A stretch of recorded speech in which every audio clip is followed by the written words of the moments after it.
The story of the Geeta is the story of Indian civilization itself.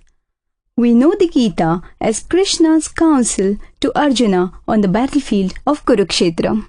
But was it Krishna who created it, or was it poet Vedvyas who was speaking the truth of the universe through Krishna?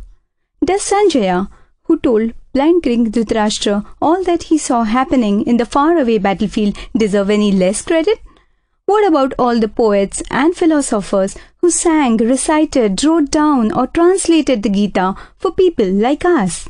This is their story, the story of the Geeta.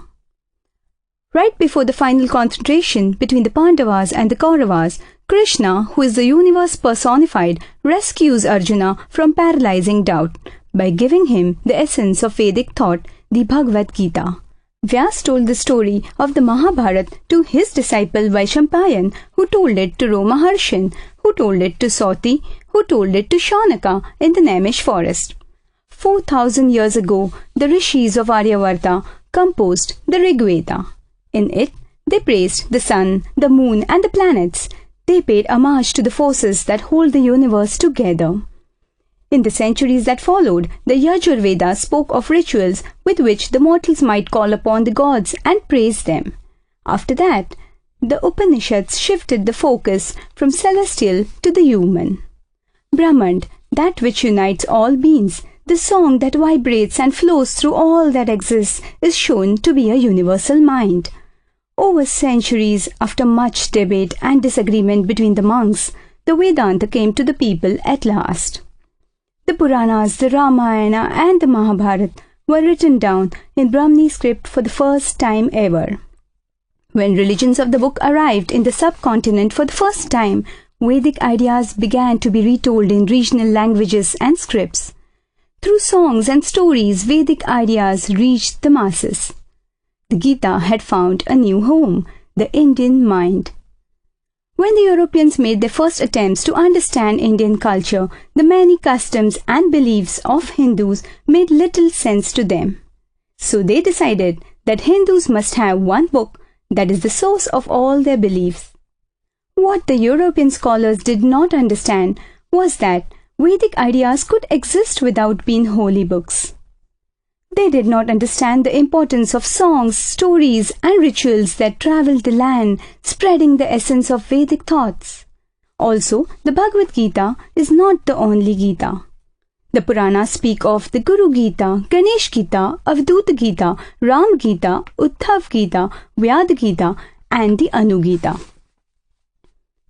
Around the time when the Roman Empire was arising in the Mediterranean, the Mahabharata was written down in India. In a few centuries, it went from being a short tale called Jaya to being a mighty epic of 100,000 verses. And at its heart, there was the Bhagavad Gita, a book that has been called God's gift to Arjuna. Philosopher Adi Shankara saw in Gita the oneness of divinity and humanity. Ramanuj and Madhav found in Gita the difference between the human and the divine. In the 20th century, Mohandas Gandhi, Lokmanya Tilak and Bhimrao Ambedkar all found different meanings in the Gita. Across the seas, Huxley, Oppenheimer and even Hitler found their hearts reflected in the Gita. There are as many avatars of the Gita as there are minds that it has touched. While it has lived for long and meant many things to many people, the Gita's message remains as simple as it was when the rishis first contemplated the Vedas. Our world is one of infinite variety and change. Life does not last, neither does it. We see the world as we are. We create meaning by giving shape to emptiness and by creating boundaries to contain the infinite.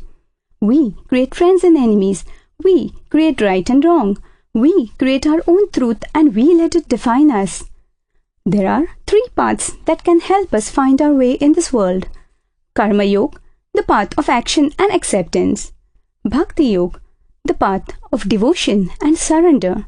And Jnana Yoga, the path of knowledge and understanding. When we understand the other person, we understand the universe. That is and has always been the way the world works.